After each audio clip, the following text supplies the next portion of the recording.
well, skipped the Kwaremond, for example, but tried to make her way back to Oudenaarde following the arrows.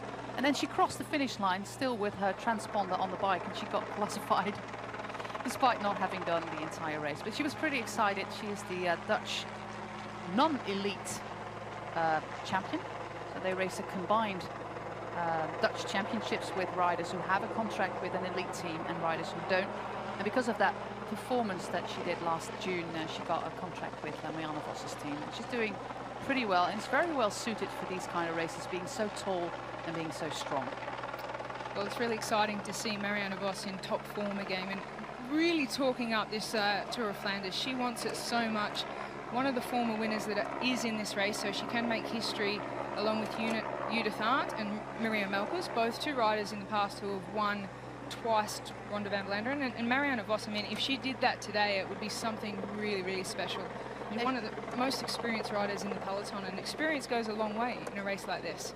Yeah, she won it back in 2013, Marianne Vos, the Tour of Flanders, and that was a time that Marianne Vos basically won everything, all World Tour races. And this, in 2013, was the one race that she was missing on her impressive list of results, and she won it in 2013. And 6 years on, she is still, well, on top form, or back on top form, because of course she's been out with injury, being overreached, which meant that her body just did not recover anymore. She could do the training, but her body would not recover from that. It's called overreaching, and it took her a long time. It took her a long time mentally as well to get over that, because if you have been a cyclist all of your life and all of a sudden you cannot ride anymore, then you have to find out, who am I without the bike? And that was a struggle that Marianne Vos has been quite open about, that was kind of a mental struggle for her. But she learned to listen to her body pretty well now. It's the same thing that former cyclocross world champion Talita de Jong struggles with. And she listened, she learned that lesson, and she's now back. And it's really good to see, because we had this discussion last week, Rochelle, in Gent-Wevelgem, that riders in their 30s are doing fantastic at the moment. Something I find very special about Marianne Vos is she's won nearly every single race you could dream of winning, but as she gets older, obviously you learn more about your body, and you get that experience of how much you can deal with training and your workload and everything like that, managing injuries and illnesses. But Marianne Vos is just so passionate about cycling. She loves it so much. So if your body can allow you to go to I think a higher level, you know, from your 30s to your 40s. But Marianne Vos also has that passion, and that's what sometimes is missing with riders that are in elite sport for a long time. But Marianne Vos is something very special. She's got so much talent, and she still absolutely loves every aspect of cycling. So I think on current form, the only person in this peloton that may be stronger than her physically might be Annemiek van Vleuten, who is 4 or 5 years her senior. Yeah, so... But, yeah, Van Vleuten, she only came into the sport age 24, 25.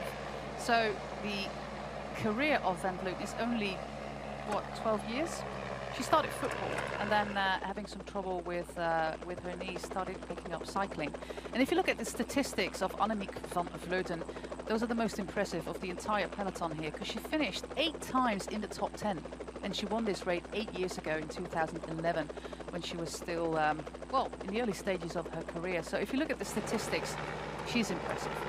Absolutely. So the favourites that are on the start line today, we have Annemiek van Vleuten, riding for Mitchelton Scott, the Australian team. Probably a standout in terms of condition, current condition. Marianne Vos really wants to win this. She's got some strong support in Ashley Moolman-Pasio. Other potential winners, former winner Elisa Longo-Borghini. She has the strength of Ellen van Dijk, or perhaps the other way around. The duo works really, really well together. So Bols Dolmans, Amy Peters, Chantal Black, that duo there. Lisa Brennauer and Kirsten Wild from the another WMT. duo. Another duo. You said before, Rochelle, it's important to have a teammate in the final, and you're just mentioning some very dangerous duos. If you look at Van Dijk and Longo-Borghini, the Trek Segafredo duo, there was some fear this morning at the start when I spoke to some riders that Trek Segafredo was going to try a two-pronged attack. If Van Dijk didn't get away, they're going to try Longo-Borghini. And Van Dijk tried, and she tried pretty early in Ronde van Vlaanderen on Wednesday, 16k out from the finish line, and she went full time trial mode.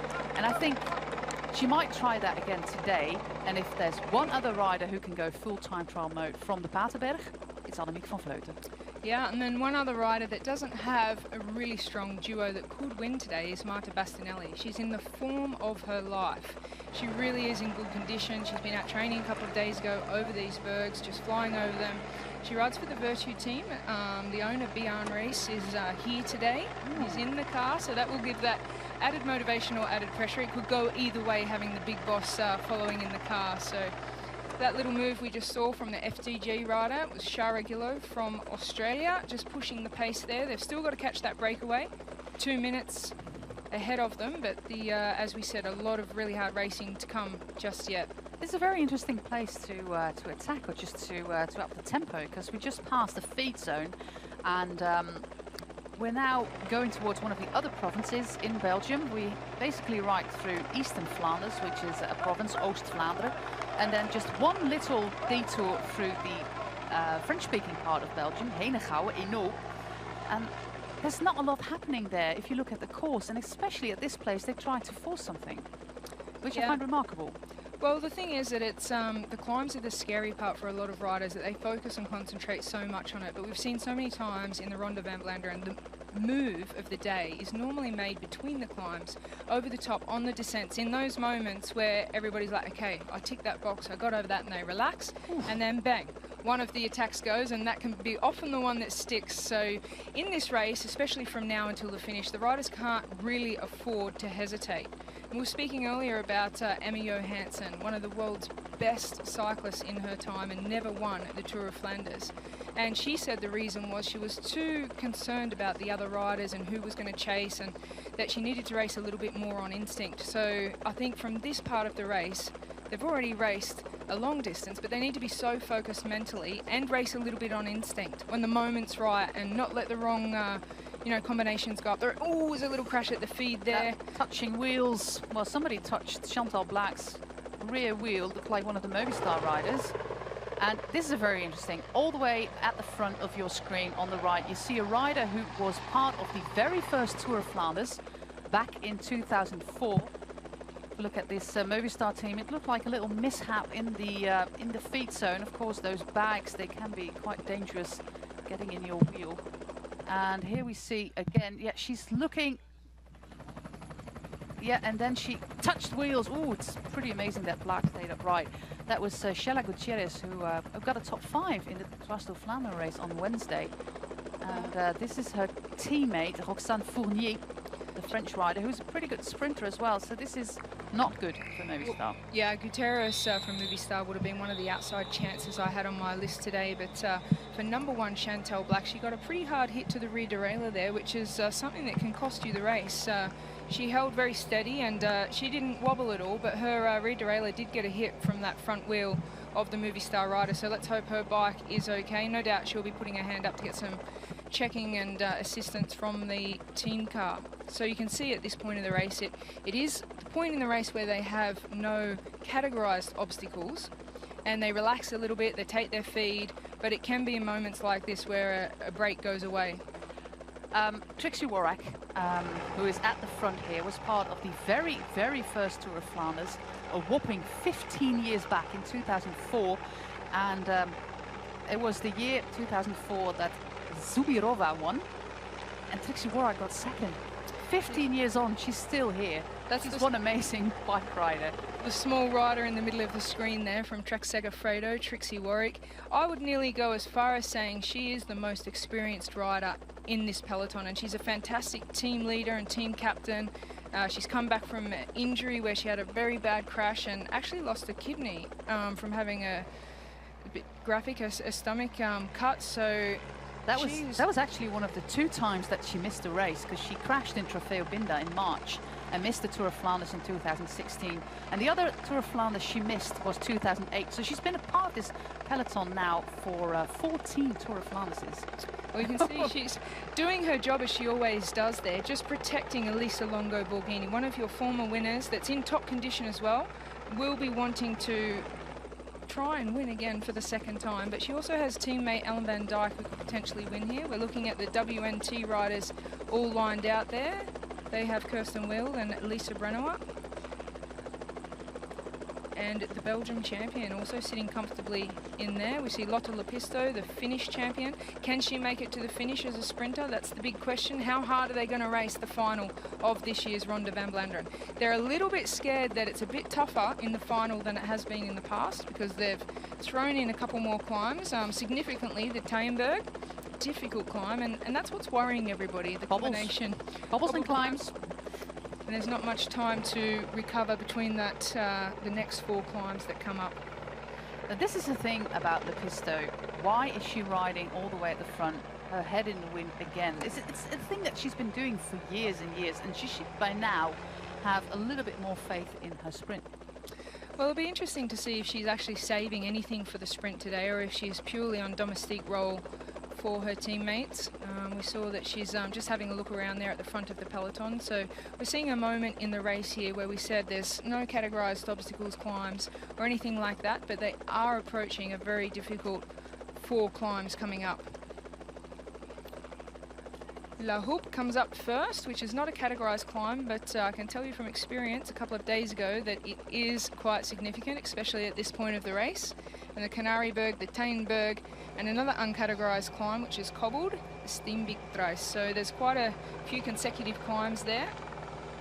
And it's also the part of the race where we are now that we have to factor in. If you look, for example, at a race like Ronde van Vlaanderen, which would have finished by now, that was 110 kilometers on Wednesday. And now we still have got an entire final to play. So Sunweb are coming to the front. Of course, they already lost their sprinter, Corin Rivera, but Corin has not been on her best this year. What is the reason, you think, that she just had a near miss all the time? Phenomenal season in 2017, the year that she won the Ronde van Vlaanderen, and she, for a lot of people, she came out of nowhere. But she had already won over 20 US national championships, but she came over to Europe in 2017 and absolutely took the peloton by storm. She won the Tour of Flanders and a lot of other races in that year. Then she struggled in 2018 just mentally with the expectations of her team, and that can happen after a very strong year. Obviously, rising to the top so quickly, she said she struggled through 2018, just trying to find her feet now in 2019, but had a pretty disappointing start to the season, a lot of setbacks and crashes, and today already crashed out of the race, so that was quite disappointing. We've had a few riders already drop out of today's race, but it is a race that things just happen. It's full on, it's very close racing, very technical roads, right and lefts, narrow roads, so you do need to be focused. We saw a little glimpse there of Jorien Doren, just like I said in my intro, a mere 3 weeks after her horrid crash in the Acht van Westerveld, which is the race before the Ronde van Drenthe. And she was riding the Van Berg, which is the man-made landfill climb in the north of the Netherlands. She was actually picked up by the wind, which was a horrible wind force, gale force winds. She was picked up and smashed back on the tarmac, and she broke her collarbone. 3 weeks later, she's back here, and she said one of the reasons that she is riding is that she knows these roads and that she can be of use to her teammates because of her knowledge of the course.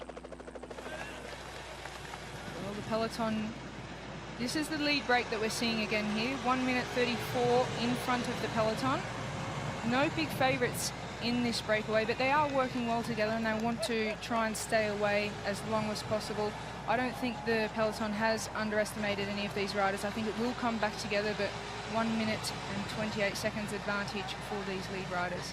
Bottle here for Chanella Staugje by the female sports director of High-Tech, Torne Lima, also a former rider herself.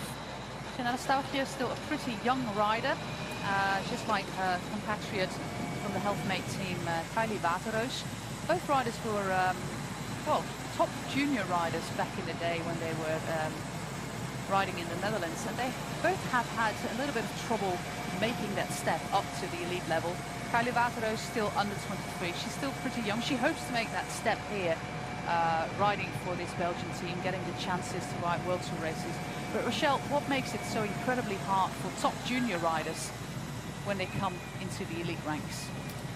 Well, the distances for one, I guess the increasing distances in women's cycling these days is a real challenge for the younger riders, but the size of the peloton, and I think the aggressiveness, positioning in pelotons, it's a different game between the junior ranks, so it just takes a little while to get used to you know, and know the riders to follow and where to be, because if you're behind the wrong wheels, especially in a race like this, it's very difficult. Which leads us back to just seeing high-tech products with the car there. In women's cycling, there's only one follow car, which means that if your lead rider is back in the peloton, which has obviously probably the best chances, not in the breakaway, but the team cars have to be up behind the breakaway, which leaves the lead riders in the peloton without support vehicles. So it is a race that you could win or lose simply due to a crash, a mishap, punches, and even getting feeding is very difficult on a race like this. So one team car per team here at the Ronde van Vlaanderen in women's cycling. Which is weird because men's team are only one men bigger. Yeah. They ride with 7 riders and women ride with 6. We saw that Dutch woman Chanella Stauchje was swinging her arm just a little bit. She had surgery on both of her shoulders in most recent years, which also explains a little bit that she has not reached that top level just yet. So it's really great for her and the small Norwegian team of high-tech that she's part of this breakaway. And the funny thing is, Rochelle, since the distances are now longer, the racing is now also starting to mimic the men's racing, with a big breakaway up the road for a large portion of the race. Yeah, definitely, because of today's distance being a little bit longer, they've let this breakaway go out and they're very relaxed about it. The peloton seem to have it completely under control, and I kind of like the dynamics of the shorter races. Oh, we see a crash. It's a Trek Segafredo rider. This could be a major one. Not moving. Looks like Ellen van Dijk. This is going to be a massive blow for the Trek Segafredo team. One of the favourites. Is it? No, it's Cordon Rago. Cordon Rago, so a very important domestique for the team. This is not good. She's been in fine form and she would have been a major player coming into these consecutive climbs. So very disappointing for the Trek Segafredo team. She actually won that race that I was talking about where Jolien Dore was picked up by the wind. It was her first win in years. She's been on great form. She's a very happy rider. And there she went with, I think it's former Canadian champion Lea Kirchmann from the Sunweb team, who was also part of this crash on this traffic island. And there is a marshal there, but are they crashing into the marshal maybe? Let's see what happens here. It's interesting, it just looked like she lost a bit of traction on the front wheel there. We only saw the replay once, but that would be, you can see Trek Segafredo on the right of your screen now. That's Lotte Lepisto with Trixie Warwick behind her, Elisa Longo Borghini. The tall rider for the Mitchelton Scott team is Dutch rider Monique Tenneglo. And she is one of the chaperones for Annemiek van Vleuten, winner of Strade Bianche. Floortje Mackay also at the front there in the Sunweb jersey, the red jersey. Leanne Lippert, the German champion from the Sunweb team as well. Most big teams are now moving forward. Of course, the Trek Segafredo team have heard about the crash of Cordon Rago, but it looks pretty obvious to me that the team are definitely not playing the card of Lotte Lepisto for a sprint, because she's working at the moment at the front. And they've got Ruth Winder in there as well, always tucked in behind Elisa Longo Borghini. And then on the other side of the peloton is Ellen van Dijk. So they've got all 5 riders without Audrey Cordon Rago at the front. Interestingly, we just saw her at the front of the peloton, and we've seen it a couple of times already today. The WNT team of Kirsten Wild and Lisa Brennauer. Kirsten Wild looks very, very comfortable. The winner of the last 2 World Tour races. Do you think that she can make it 3 in a row? Well, it would be amazing. She's been on the podium so many times here at the Ronde van Vlaanderen, and she's talked down her chances today, and it would be great to see her pay Lisa Brennauer back by supporting her right until the finish. But Kirsten Wild, I mean, we've seen on the former winners, Ina Yoko Tutenberg, who's the director for Trek Segafredo today. She has won this race, so why not Kirsten Wild? I think she's got the potential. She said she's very tired after a long track season where she won 2 World Championships again in 2019, already this year, 2 World Tour races. She's feeling really deserving of an up-and-coming break. Which she will do after the Healthy Aging Tour, which starts on Wednesday in the north of the Netherlands, which is typical Dutch racing, by the way, with wind and more wind and more wind. And you can catch that live online as well. It's just a great thing that there's so many live women's racing all over the world. I've seen some viewers on my Twitter feed from Melbourne, from the USA, from Belgium. Just check in with Rochelle and me on Twitter if you're watching. And if you have some very urgent questions, you might contact us as well. Maybe we can help you with some race tactics. 1:07 for the riders as we enter the province of Henegouwen, or Hainaut as they say in French, because this is a French-speaking province. As you might know, Belgium is a country where they have two languages, basically free, because at the eastern part of the country there's a small part where they have German as their official language. But we're now entering the French-speaking part of the country, which is, if you look at the map, the southeastern part. Brussels is bilingual. It's a big point of discussion in Belgium, and of course, being the nation's capital, it's bilingual. But the racing is mostly purely a Flemish thing. If you look at the peloton, there's hardly any riders from the French-speaking part of Belgium, Wallonie, both in the men's and the women's peloton, because the racing it's a Flemish thing, just like cyclocross is a Flemish thing. Just getting a look at all the teams now moving to the front. Mitchelton Scott working very hard, always at the front of the peloton. They've got one of the strongest, or the strongest at the moment, rider in the race in Annemiek van Vleuten. But what about the chances for Amanda Spratt? I personally think this course is very, very well suited to Amanda Spratt. She's got the condition. We saw a tweet from Amanda Spratt saying she was heading to Belgium to support the team, and I thought that might have been a little bit maybe trying to throw people off. A bit cautious maybe? Because I think she should get the support of Annemiek van Vleuten today. She's tirelessly worked for Annemiek. Last year we saw her at the Giro d'Italia, and she's in the form to potentially win this race. So I think it would be great to see Annemiek van Vleuten support Amanda Spratt and see what she can do with a bit of team support. Gracie Elvin also been on the podium here at Ronde van Vlaanderen, so a strong team. They've got the experience there, and they could be one of the main players at the end of this race. If you look at the results of Amanda Spratt, her best result was 3 years ago, 2016, when she was 15th. So I'm going to wait and see what happens there. This is a little bit of a problem for Silvia Falsecchi.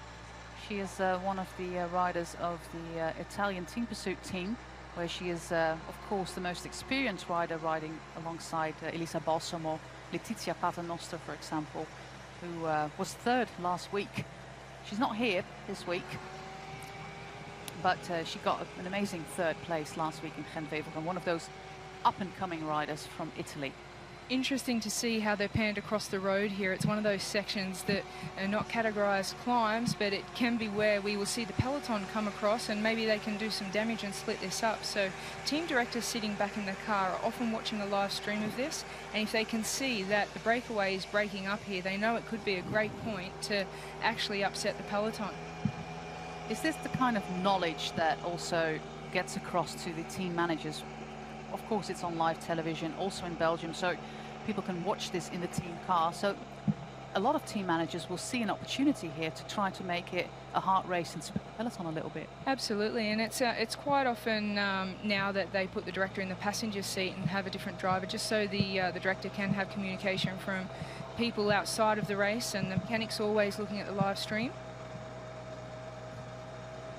So our breakaway is now down to 5 riders. Former junior time trial champion Séverine Hérault is leading the pack at the moment. You can see that some teams are coming to the front. Boels Dolmans here with their 3 national champions. They see the opportunity, and they're now getting to these open parts.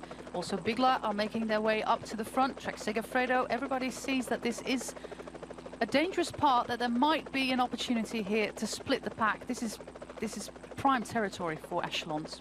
Yeah, I think we could see some action quite soon. Like we said, a lot of riders are anticipating the approach to these 4 consecutive climbs coming up, but this could be a moment where the team takes advantage of riders just staying a little bit relaxed. All the big teams together at the front.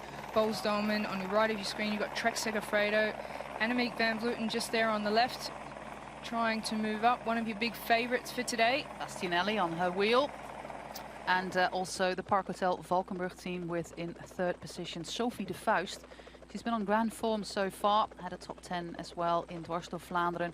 2 years ago she had a horrific accident. She broke her pelvis, she broke ribs. She was in a very, very bad state, but she made a recovery. Oof, another crash happening here. one of the riders for the WNT Rotor team. It's the Spanish rider Sant Esteban. She was called up because Claudia Koster crashed last week. Looks like Julie Lett is also there. 195 for the Tipco. For the Aromitalia team is Balducci. Got a top 10 place last week in Gent-Wevelgem. Getting a wheel from former pro rider Simona Antonini. And here's some problems with one of the Bigler riders. Can't see her face nor her number, but it looks like Julie Lett. Trouble here for 194, Letizia Borghesi. It looks like she has to get a spare bike because race goes on. Oh, this is interesting. LA Cipollini's Chloe Hosking doing domestique duties at the front of the peloton. She's obviously made a call that she won't be looking after herself to see how far she can go into today's race. So racing in a support role, which is for me a little bit sad because I would have loved to see how far Chloe could go into this race, and if there's any chance on that long run into the finish where little groups can come back, Chloe Hosking, I think in her career could definitely be a potential Ronde van Vlaanderen winner. This morning she expressed a little bit of worry because of the addition of the Taaienberg. She did not particularly look forward to that because it was cobbled and it was steep. And she said to me that she did expect that the final was going to be different than previous years because of the addition of that climb. Last year we did another climb called the Pottelberg, which is not cobbled, and this year we have the Taaienberg, which is a cobbled climb. So that makes a little bit of a difference. It's smaller, it's more narrow, so the positioning is even more important than on a wide road like this one. Well, this is interesting. Mitchelton Scott, they often ride aggressive like this, and as we said, with the strongest riders in this race, Annemiek van Vleuten and Amanda Spratt, they will want to make this race as hard as possible to get rid of some of those pure sprinters like Marta Bastianelli. Kirsten Wild, she'll be hanging on as well, and here's the breakaway. They're still doing it tough out there, 53 seconds, but they've had a long time out there in the wind just sharing the work around.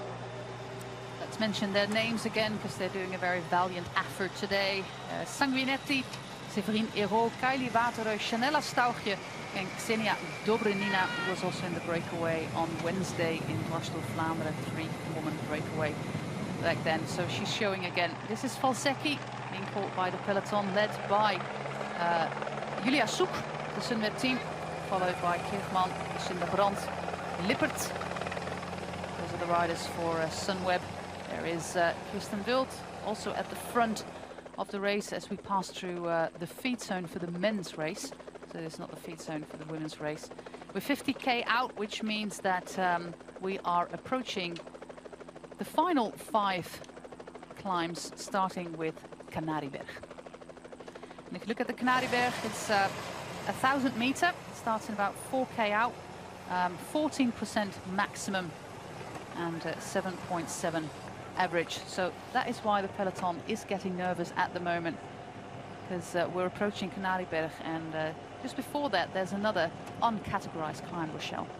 Yeah, La Houppe. It's one that they haven't categorized, but it certainly is a little leg stinger.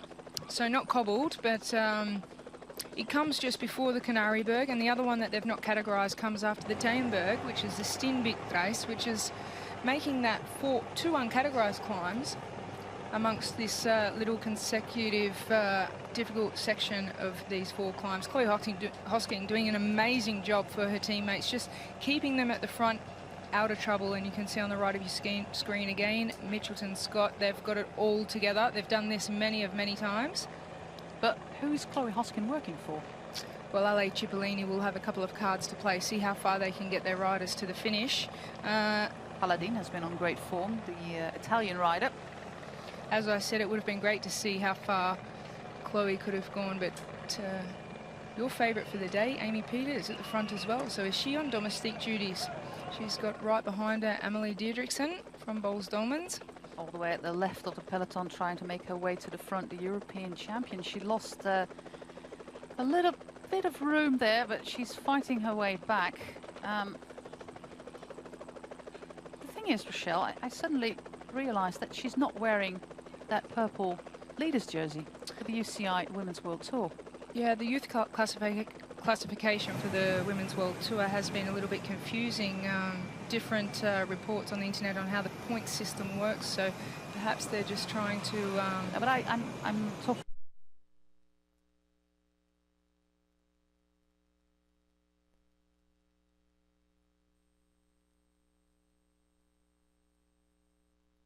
Is the leader of the World Tour. She's not wearing that purple magenta Women's World Tour jersey. That may have had something to do with sizing, or it's a very interesting one actually. But Marta Bastianelli wearing the European Champions jersey today is actually the leader of the Women's World Tour. She might even get fined for that. The leader on the youth ranking, to which you referenced, is not here, Lorena Wiebes. She is racing the Healthy Aging Tour, and she was racing the Volta Limburg Classic yesterday, won by Demi Vollering. Maybe you remember her. She was on the attack in Trofeo Binda from the Park Hotel Valkenburg team. Yeah, racing is on, and the leaders are almost caught. There's Bastianelli with her teammates, and it's game on, Rochelle. This is often the case in Tour of Flanders, where the race is actually to the bottom of the climbs, and you can see how all of the trains of the best riders have wanted to get their lead riders into the front and into position before they come onto these climbs. There we go. Just had word that Lisa Brennauer may have been involved in a crash, which means Kirsten Wild, pressure is on her shoulders for the team today, but they've already won the last 2 World Tour races with Kirsten Wild, so she'll just see how fast she can go into this race, and hopefully Lisa Brennauer will make it back to the peloton. Yeah, we've been discussing that Kirsten Wild is pretty tired. The contrary for her teammate in the Madison and the World Championships, Amy Peters, who's been telling me this morning that she still feels really good, and yet she's going on to race the Ardennes and maybe even Yorkshire. So she still feels really well, and then she takes a week off. Well, this is the first race of the season where the really big hitters will have a peak. Obviously, they've got the Ardennes Classic, but Ronde van Vlaanderen is a race that is just the Tour of Flanders. It's a one-day race that means so much. When you have the Ardennes Classics, you've got Amstel. Oh, here we have an attack now from a Canyon SRAM rider. Cromwell.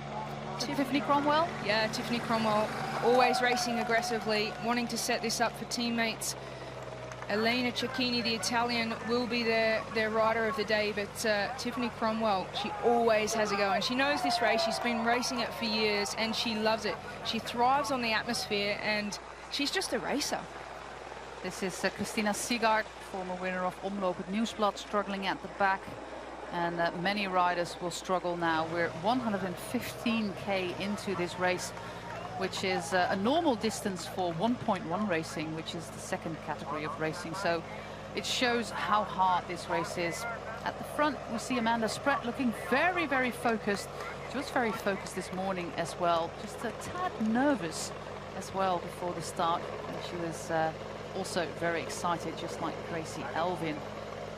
Well, this is an exciting move from Tiffany Cromwell, and this is what we love to see. It's been a few years since we've seen Tiffany Cromwell on the attack in the final parts of the race, but she knows this race well. She's obviously been looking after herself until this point. This would have been planned for the lead riders, Tiffany Cromwell, just to do that attack, and you can see the great atmosphere there, and as I said, that's what Tiffany really thrives on, and it brings the best out in her. I remember a fantastic Grand Prix de Plouay in Brittany, where she raced against Lucinda Brandt. Lucinda Brandt won it in the end, but Tiffany Cromwell raced a fantastic race back then. I think it was 4 or 5 years back. She's always a very attractive rider to watch. A very exciting rider to watch, and she must be in great condition, because to be able to ride away from a peloton with that many strong riders, she looks over her shoulder there, she knows she's got a little bit of a break, but this is a pretty tough climb. Also, the legs will be burning at this point. She'll want to get over this climb and then just get into a bit of a rhythm. This is one of those typical after climbs that you have in Flanders, that you think that you reach the top of the climb and then another climb comes. You said exciting rider. That's the same thing that I mentioned. That's what I meant saying attractive. But as you might know, I'm not a native speaker, so I did not refer to the way that Tiffany Cromwell looks. I referred to the way that she races. So got that out of the way, Rochelle. Sometimes there's little tiny nuance differences in the way you use words. Well, you can see this is the part of the climb where you think it's finished, and actually yesterday I was riding this course with Johan Museo, and I attacked him about here. Then I saw, oh, it's not finished. The climb continues. So a very tough part. But Tiffany Cromwell just getting over the top there.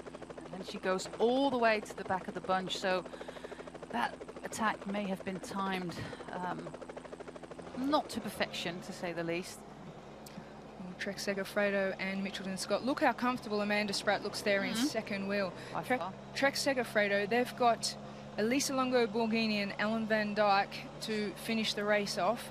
Mitchelton Scott, Ruth Winder as well, yeah, on the front there doing the job. So Mitchelton Scott, Annemiek van Vleuten and Amanda Spratt. They've also got Gracie Alban. And then the CC Live team have got Ashley Moolman-Pasio and Marianne Vos. How important has the South African champion been so far? She was 4th here last year, and you wouldn't think, because she's so small and so light, being a climber. Of course, she was on the podium in the Giro. How important is Ashley Moolman to Marianne Vos? Very, very important. It was a great signing for Marianne Vos to bring across Ashley Moolman-Pasio, because they're a fantastic duo together. And while she's very petite and she looks like a climber, she's got great bike handling skills and a little punchy kick on her as well. So Ashley Moolman will be so, I think, valuable to Marianne Vos today. And I think the two big favourites today would normally be Annemiek van Vleuten and Marianne Vos. But Amanda Spratt for Mitchelton Scott could also be the leader. So it's those teams we said that have that duo that'll have the strongest chance. And Trek Segafredo have got the duo as well. Bowles Dolmans will have Chantal Black in there. We can just see at the front of your screen now, Chantal Black and Amy Peters is that magic duo for the Bowles Dolmans team. Yeah, they're trying to up the pace here as we move towards the next climb. And that is going to be Taaienberg. And yeah, things are starting to heat up here just a little bit. The Swedish champion, Emilia Fahlin, and also French champion, the Austrian champion. All sorts of national champions coming to the front now. Well, Amy Peters looked like she was trying to protect Chantal Black there, so that might give us a clear indication that Chantal Black would be the protected rider for Bowles Dolmans. Of course, she can ride a great race. She finished top 10 5 times already, Chantal Black, the Dutch national champion, and of course former world champion in Bergen, Norway. And here comes Elena Cecchini, the Italian, that Tiffany Cromwell would have been throwing that attack out there just to support her. And Emilia Fahlin still in there. So the Swedish champion with the blue and the yellow stripe of the Swedish national champion's jersey. She's an outside chance for today. She's got a nice little sprint on her as well, and she's in good condition. And you can see the peloton has really dwindled down, so it has been a race of attrition as we hit these final climbs.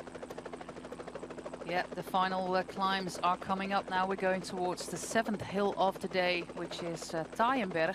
It's a new addition to the course. Last year we skipped the Taaienberg, and now we're going to do that. And then immediately after that, a very fast descent and about 10 minutes, 10 kilometers respite before we hit the Kruisberg.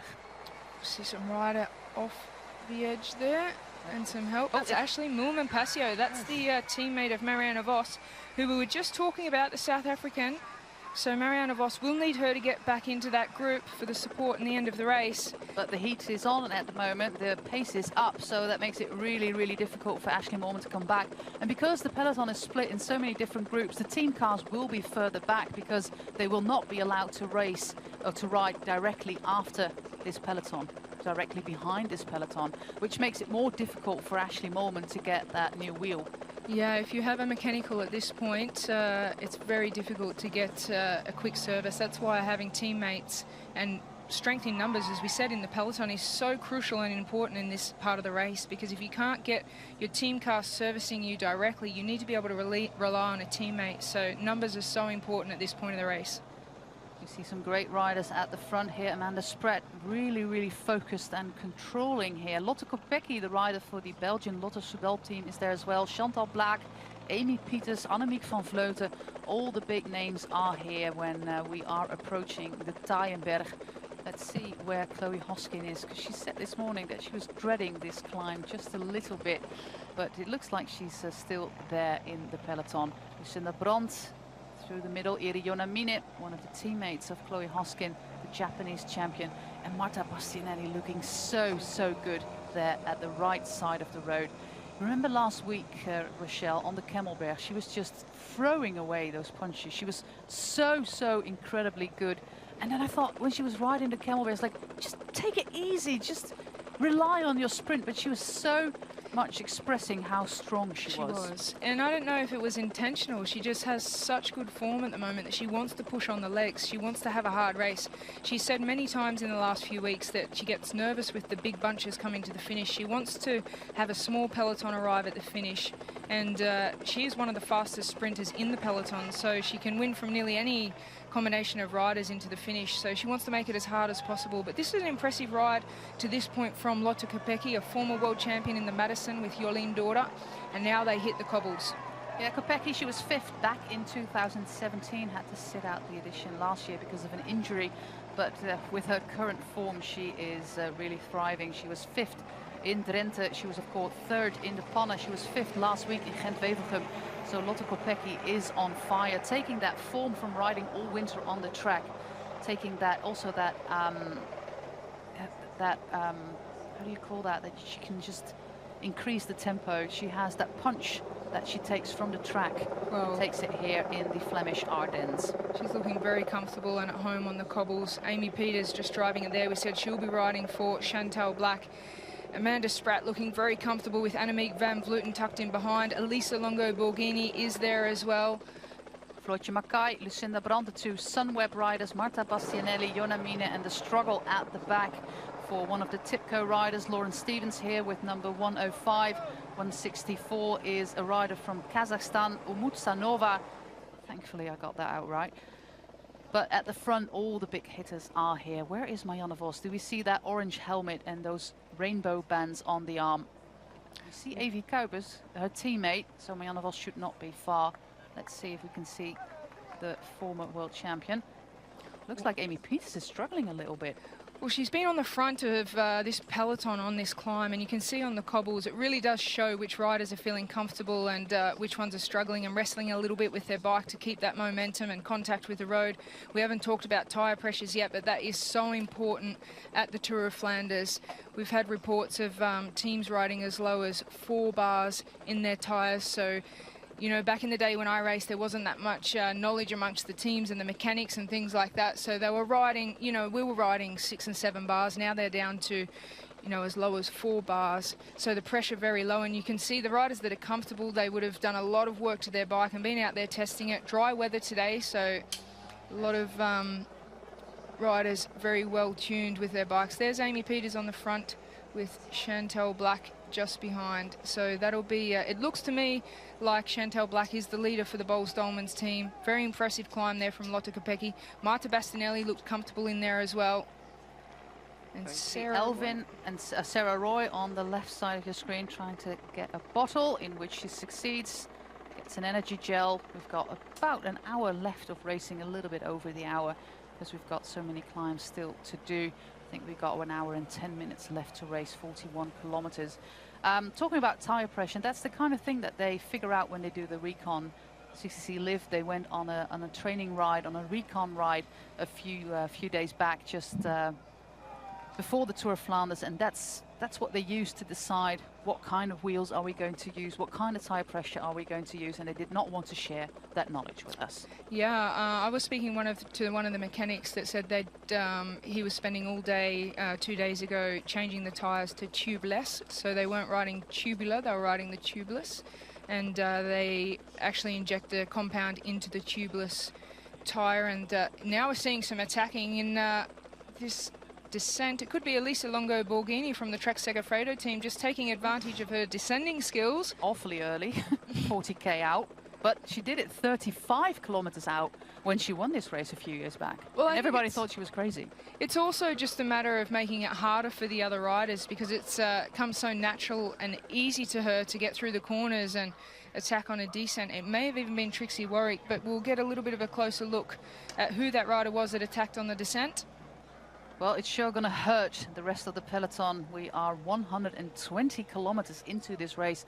40k still to go with climbs like the duo of Kruisberg-Hoton, the Oude Kwaremond and Paterberg. You know, that horrible, very short 400-meter long cobbled climb, which peaks at 20%. 20%. Well, the Paterberg is one of my favourite climbs in the Tour of Flanders, in the Flanders region. It's very steep and cobbled. but short, and you can see the top. Whereas the Camelberg, it's a very, very tough one. The Olde Qualmont for me is just way too long.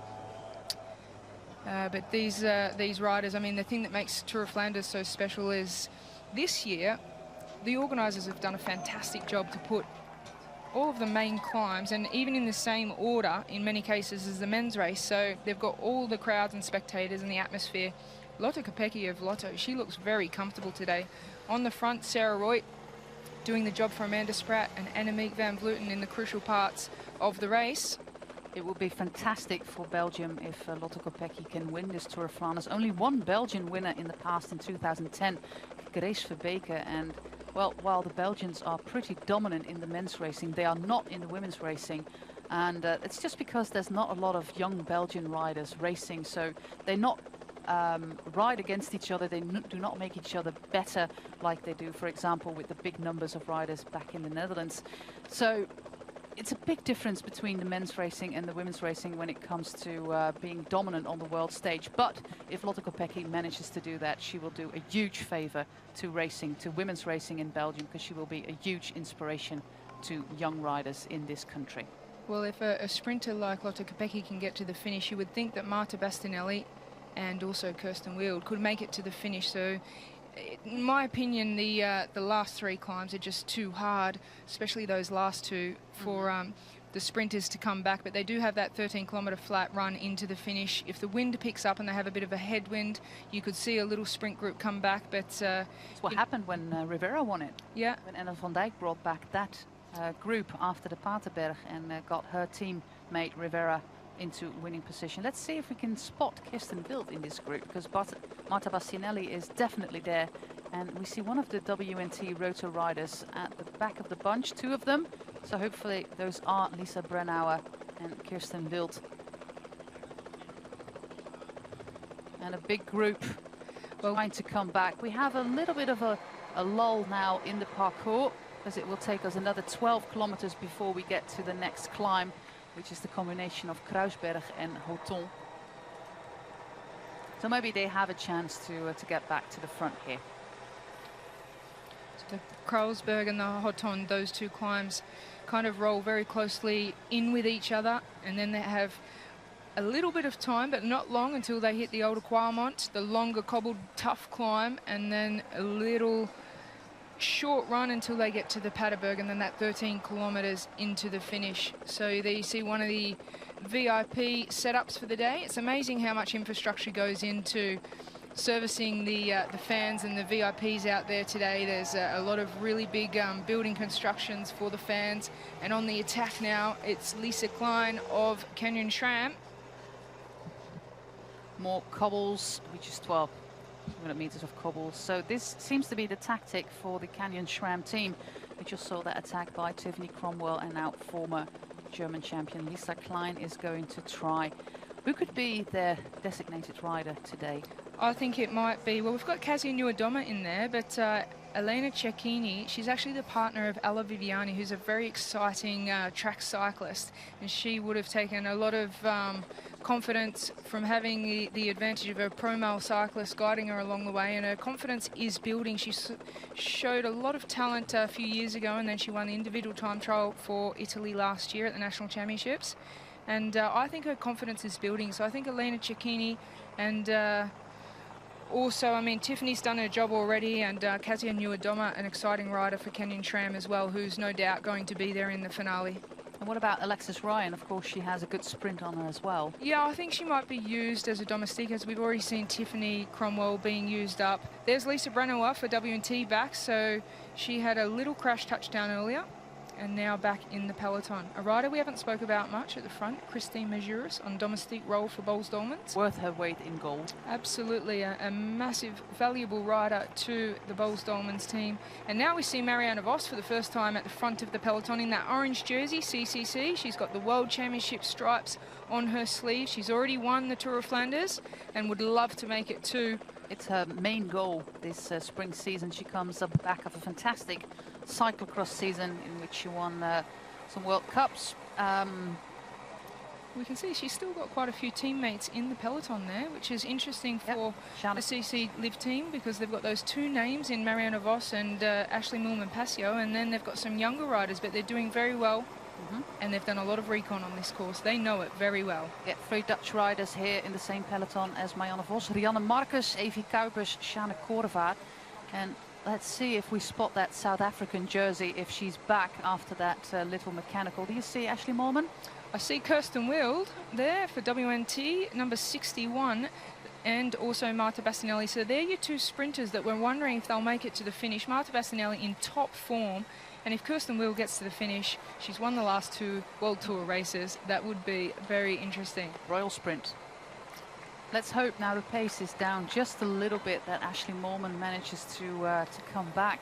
She will be of great importance to Marianne Vos in the final.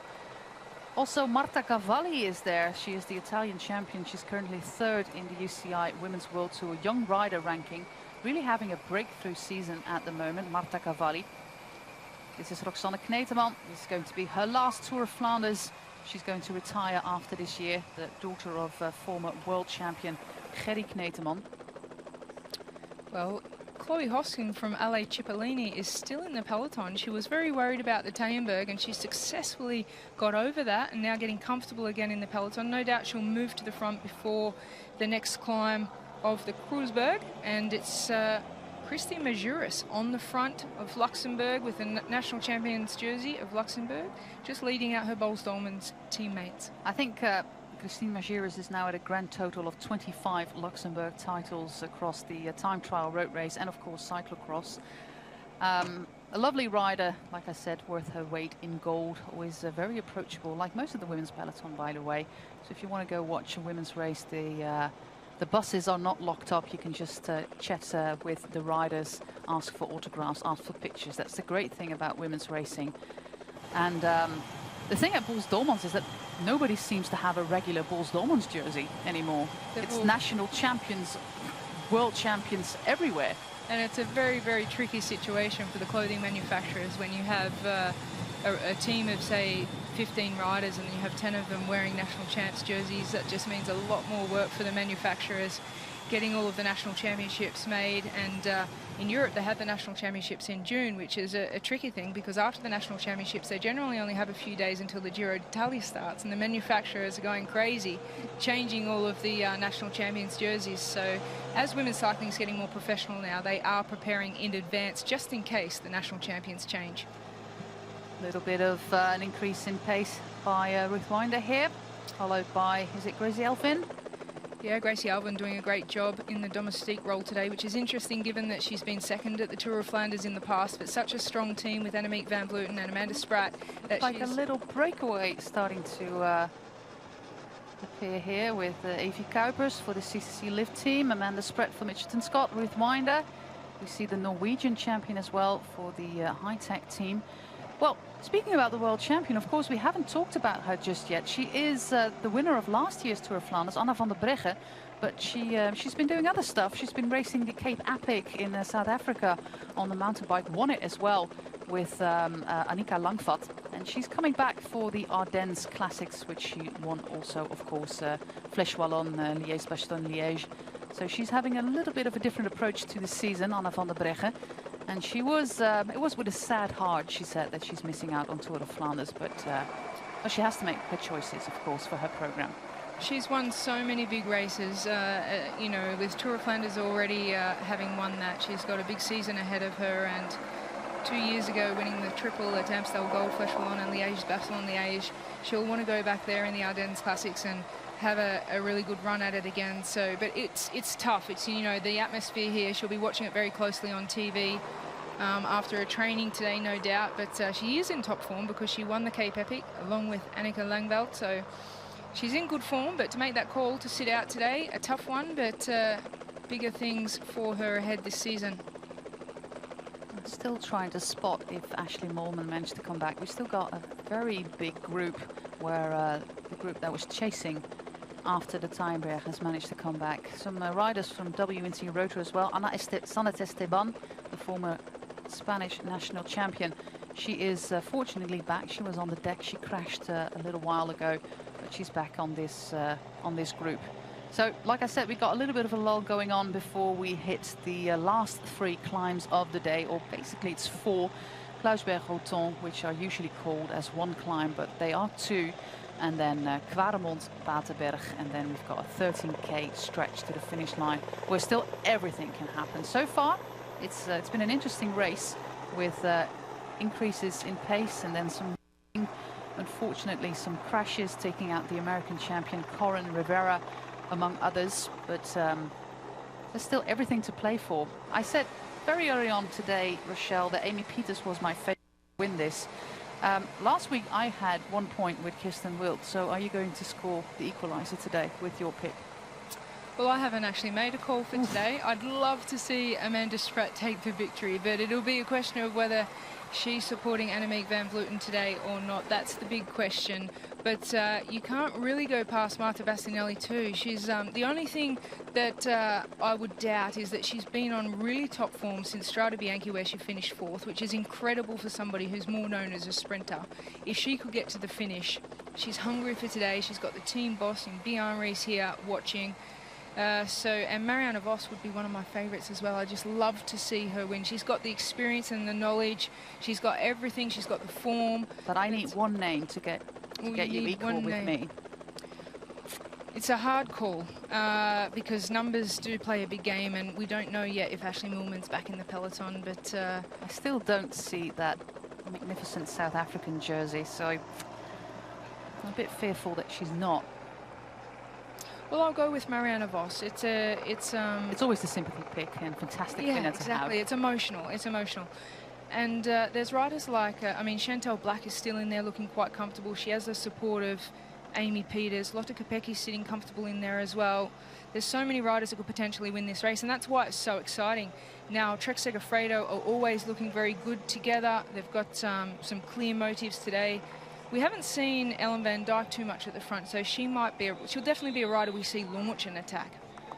But like she did on Wednesday, of course, in Ronde van Vlaanderen, one of those Flanders Classics races as well that you could see on the live stream on Facebook.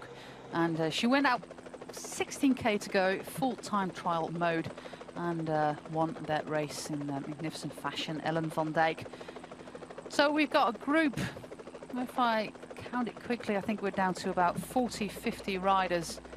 When the sun is still fighting to get out, it's still a little bit clouded here, but thankfully it's dry. There was some rain last night, but we have a dry Flanders today. There's hardly any wind. If we look at the wind here, Rochelle, in the finish straight, is it going to be any factor to be reckoned with? No, and I think, like, I actually rode down the finish straight in the Sportief Cyclo that they had yesterday, which was amazing. 17,000 people out riding on the Flanders course, organised by Flanders Classics. It's one of the best days of the year for cyclists who are not at a professional level, just to get out there and get amongst it and ride these climbs that the professionals ride. We had a headwind on the 13-kilometre run into the finish, and I was thinking this is going to be great for sprinters to get back in. But today the wind's really dropped off. There's not a breath of wind out there, so I don't think the wind in the finish is going to make a really big difference. I think it's going to be down to the legs after they get over the Oude Quaremont and the Paterberg, and that's where it's all going to light up, and that's what these riders have been waiting for. And as we've always said, strength in numbers is what's going to help today. Paul Dolmans have got a plan here. Majeres is back at the front. She was all the way at the She was all the way at the back, a few kilometers back, but this shows the value of the Luxembourg champion. She's followed by Kopecky, then Blaak, and then the other rider from Lotto Soudal might be Dani de Jong. Let's see if we can catch a number. Another interesting rider from the Belgian team is Julie van der Velde. She's a former athlete going on the 800, 1500 meters races. And that's the way they try to move forward now in Belgium, trying to pick athletes from other sports, other endurance sports, and get them into cycling. And Julie van der Velde is a prime pick. She's had some good results. She's a good climber. So maybe she can be of value to Lotte Kopecky. She's got many teammates still this part of the race, Lotte Kopecky. 2 years ago, she was 5th in this race. So that's good for the Belgian Lotto Soudal team. I was out on the course talking to one of the mechanics of Lotte Kopecky a couple of days ago, and he said the toughest thing for her is that she doesn't have a lot of strong teammates that can be there in the final. But from the look on her face, Lotte Kopecky is riding very comfortable today, so she's obviously got herself into condition. But she's a rider that will know every inch of these roads. To live here makes such a difference, just knowing where the rights and lefts come, where the top of the climbs are, which side of the road to be on, whether the cobbles are the roughest or the smoothest. So all of that kind of thing, that kind of knowledge really helps. And I think that's where Marianne Vos has a little bit of an edge. She has the condition of anyone else in the race, but she also has the technical skills. And talking of technical skills, we haven't mentioned too much Lucinda Brand from Team Sunweb. I love it when you make that connection between technical skills and Lucinda Brand. You know, I love her, and you know, I love how she handles her bike, especially when it comes to cornering.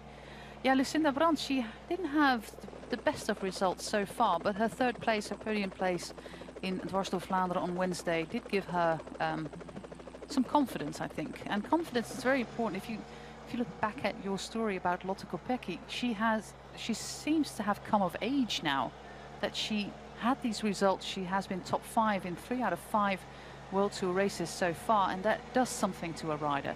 And I think to Lucinda Brand, it might be an important third place that she got on Wednesday. Absolutely. Coming into Tour of Flanders, if you have that result and it builds your confidence, you really need confidence in a race like this. We just saw that super domestique of Christine Mazur. She's finished her role for Boels Dolmans today. Now it's Sarah Roy of Mitchelton Scott using up every last little bit of energy she has to put her riders Amanda Spratt and Annemiek van Vleuten in a good position coming into the finale. Still 29 kilometres to go, but 2 very significant climbs for these riders to get past first. Coming up in 1.5 kilometer is Kruisberg, and it's 2,500 meters.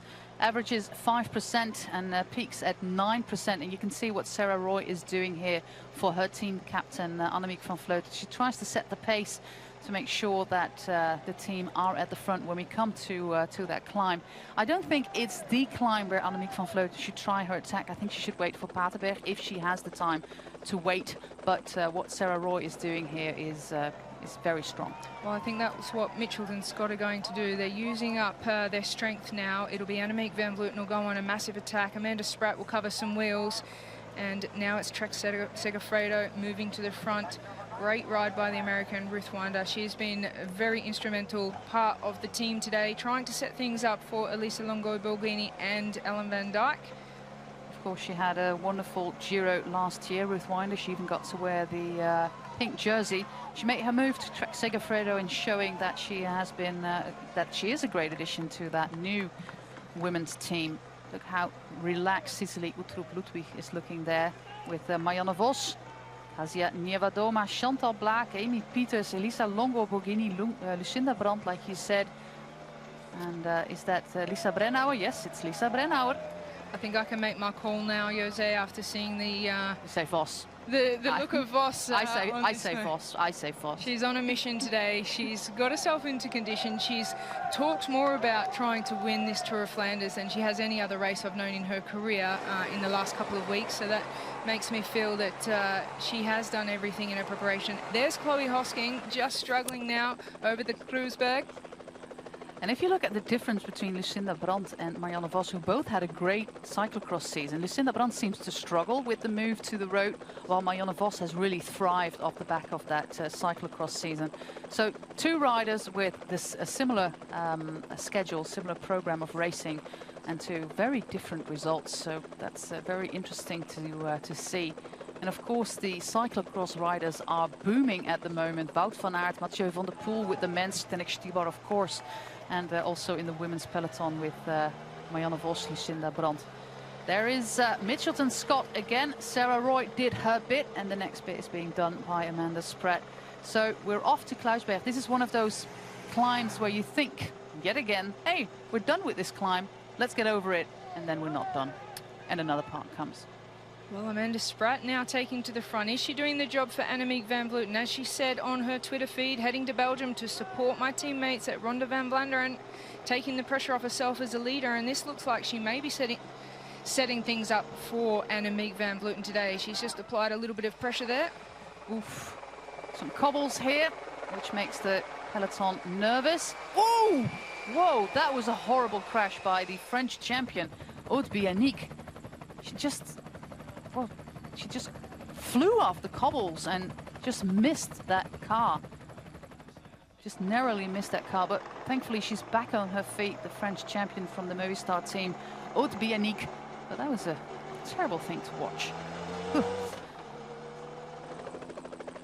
So this is the part between Kruisberg and Hauton, and this is the exact same part where last year Anna van der Breggen placed her attack.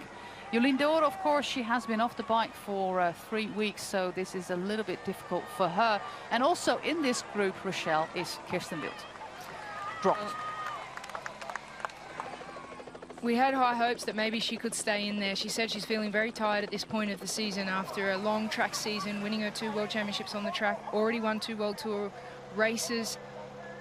And look at Chantal Blaak, she's looking comfortable as well. She'll be the lead rider for Boels Dolmans. Looks like an attack by Polish rider Kasia Niewiadoma for Canyon SRAM. Well, this is an interesting part. Everybody knows, of course, that last year this was the part where Anna van der Breggen placed her attack, rode away, and nobody ever saw her again, except for on the podium after the race. Well, it's interesting, isn't it, that the absence of one rider like Anna van der Breggen can change the whole dynamics of this race. So in the last couple of weeks, a lot of people have been talking about whether Anna van der Breggen would be racing or not, but there was an interview recently where someone said she never intended to race the Tour of Flanders this year. So it would have been a slightly different race had we have had Anna van der Breggen in the peloton. This is the group with Kirsten Wild, and well, they're not waiting for her. Of course they're not waiting for her. This looks like to be the elite group with an attack by Niewiadoma and Uttrup Ludwig. Elisa Longo Borghini. Ooh, look how smooth Chantal Blaak covered that attack.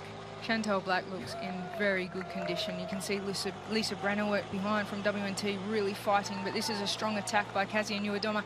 Another one of the Canyon SRAM riders, like we said with Tiffany Cromwell, just amazing riders to watch. They just race. They race on instinct. They make it exciting. They get out there and get on the attack. And Kasia Niewiadoma, we've seen her do it over and over. Now we see Ruth Winder, the American, just slipping off the back of the peloton. Her job's done for the day, but Elisa Longo Borghini not keen to carry that on. She's just going to pull over. Van Vleuten and Vos, and Bastianelli tries to cover that attack. No, that was a first little test by Annemiek van Vleuten. She makes it look so incredibly simple. Marianne Vos saw that. Bastianelli saw it as well. Bastianelli, of course, still on fine form.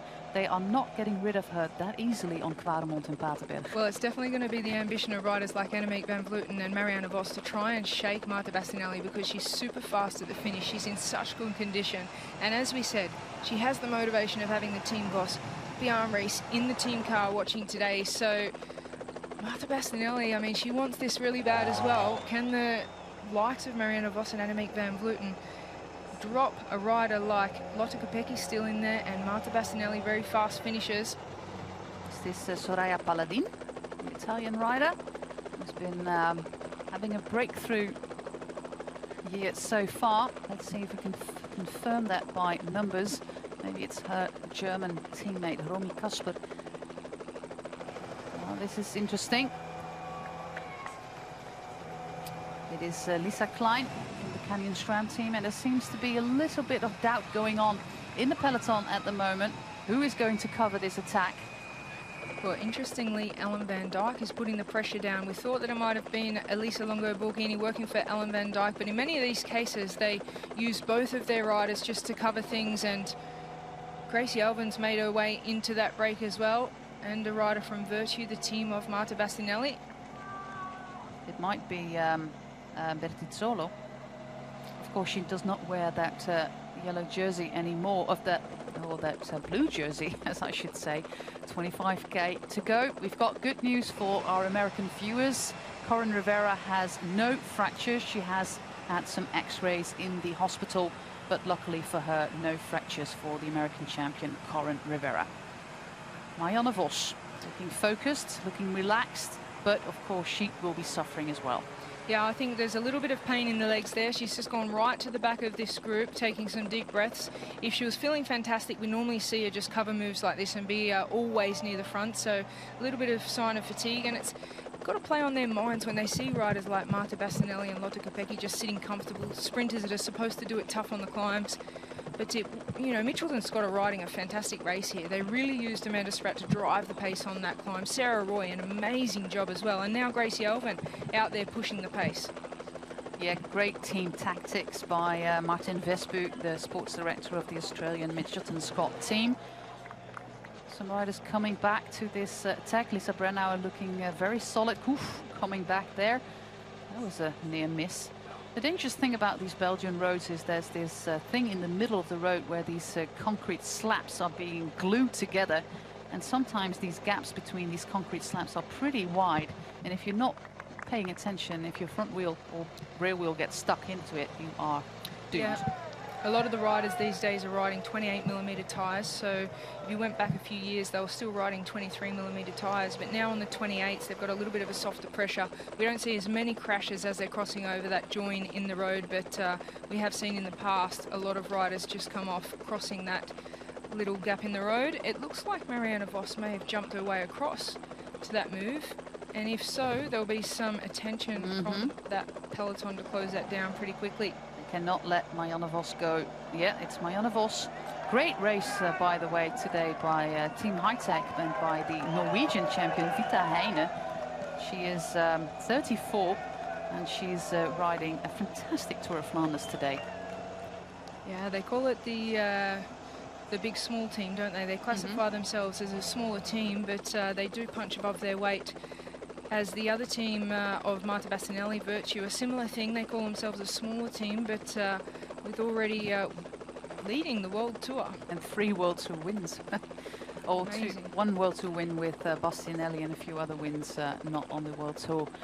But it also makes sure that the level of the rest of the team gets bigger as well. If you've got 1-star rider or 2-star riders, the other riders are trying to keep up, and the overall atmosphere on the team is a champion atmosphere. So everybody gets lifted up.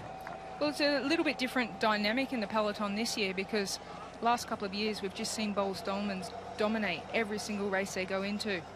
This year we've got some of the talent mixed out over a lot of new teams that have come up and smaller teams becoming stronger, so it's a little bit more open, and certainly the race today we could have a winner from any of these teams.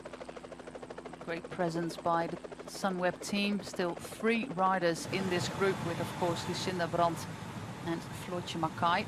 Chantal Blaak, former world champion. She has crashed. You can see that on her elbow. She crashed with 2 of her teammates, Anneliek Diederiksen, the Danish champion, and Jip van der Bos, who had to abandon the race. But Blaak doesn't seem too bothered by that crash. Ellen van Dijk at the back of this group, just like the Swedish champion Emilia Fahlin. So this looks like a nice elite group, Rochelle. Yeah, still a little bit bigger group than I would have expected at this point of the race. A few riders in there that, but in saying that, I don't think that the big hitters have really lit it up yet. There's just waiting now, I think, for the Olde Qualmont. We're going to see some action.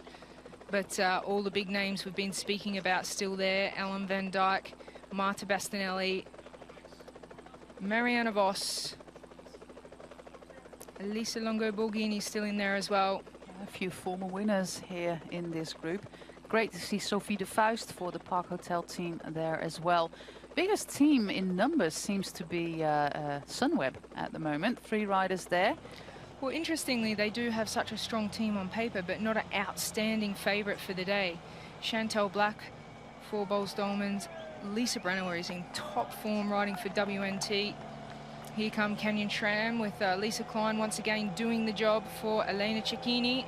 So the first rider there, Lisa Klein, she has the German national stripe on her sleeve, and just behind her the Italian national stripe of Elena Cecchini, representing a former victory in their national championships. Yeah, these things are pretty helpful for us commentators. Yeah, it makes them easy to spot. Amanda Spratt I always spot with the blue shoes, and she's one of the shortest riders in the peloton, riding for Mitchelton Scott. And yeah, fantastic silver medal, of course, last year in Innsbruck, and of course a podium place as well in the Giro. Fantastic year for Amanda Spratt. She won the Bira, that horribly tough stage race in the Basque country. So she had a fantastic year, and maybe she can guide Annemiek van Vleuten to her 2nd Flanders win here today. Well, as I said earlier in the commentary, Jose, I would love to see Annemiek van Vleuten really laid on the line to set up Amanda Spratt for this Tour of Flanders today, because Amanda Spratt's worked so hard the last couple of years for Annemiek van Vleuten, a little bit in her shadow, but doing the brunt work for the Dutch rider in an Australian team. I would just love to see Annemiek van Vleuten really laid on the line for Amanda Spratt today. But we're yet to see. We've seen Amanda Spratt do a little bit of work. We haven't seen Annemiek van Vleuten driving it on the front. You can see Amanda Spratt moving Annemiek van Vleuten up to the front now. So that seems to be the role. And perhaps because Annemiek van Vleuten has won the Tour of Flanders before. But as I said, it'd be lovely to see Amanda Spratt have a lead role in the Tour of Flanders while she's on good form. You see a lot of tired legs now. 140 kilometers in, 148 if you count the neutral of this race as well. That is a big day out on the bike for many of these riders. At the back here, Julie van der Velde, the former track athlete, and Kelly van der Steen, her Belgian compatriot. They are struggling to catch on to this group where their team captain, Lotte Kopecky, is still part of the race. And the fact that we see the team cars following the lead group indicates that the gap is bigger than a minute usually. Quite significant, so I don't think we'll see other pelotons come back now. This is going to be the winner from this group. And Canyon SRAM, they are doing a fantastic job. Not one of the big favourites we put on the list, but Elena Cecchini definitely capable. She's in good form. The Italian sitting in third wheel there. Yeah. She was fifth 4 years ago. Elena Cecchini finished top 5 twice in this Tour of Flanders, so maybe she can step it up a little bit and get onto that podium, or maybe even win this race. Who knows what is possible for the former Italian champion. But Canyon SRAM are playing a great race, and they've got their 3 riders here: Lisa Klein, Cecchini, Niewiadoma, followed by Paladin for the Ale Cipollini. This is the lead towards the Kwaremond. Of course, one of the biggest VIP villages of the Tour of Flanders is always at the Kwaremond. And the Kwaremond is a pretty long climb, Rochelle. It's 2,200 meters. It peaks at 12%, but the hardest part comes when we get onto the cobbles. Exactly. It's quite cruisy just building into it, but the Oude Kwaremond, when you get onto those cobbles and you get into a steep section with cobbles, you have to really fight hard to keep the momentum. With tired legs, it's going to be a tough section, and we'll see who has a little bit of explosiveness. And I think that's why a rider like Annemiek van Vleuten, those riders that train over longer distances and have that age and experience, are really going to come into force in this race because of the longer distances. There's still so many scenarios possible in this Tour of Flanders this year. It's been a very exciting edition, and still many potential winners in this group, including some former winners like Longo Borghini, Van Dijk, Annemiek van Vleuten, Marianne Vos, 4 former winners in this group. Of course, Marta Bastianelli is still part of this group and very dangerous on the finish line. So if Annemiek van Vleuten or Marianne Vos want to win this race, they have to attack on the Paterberg. And especially if you look at van Vleuten with her time trial skin, she is of course the world champion. She has to do that attack on the Paterberg and then go full time trial mode. And Rochelle, if I look outside towards these nice umbrellas at the VIP village at the finish line, I see that the wind is picking up a little bit.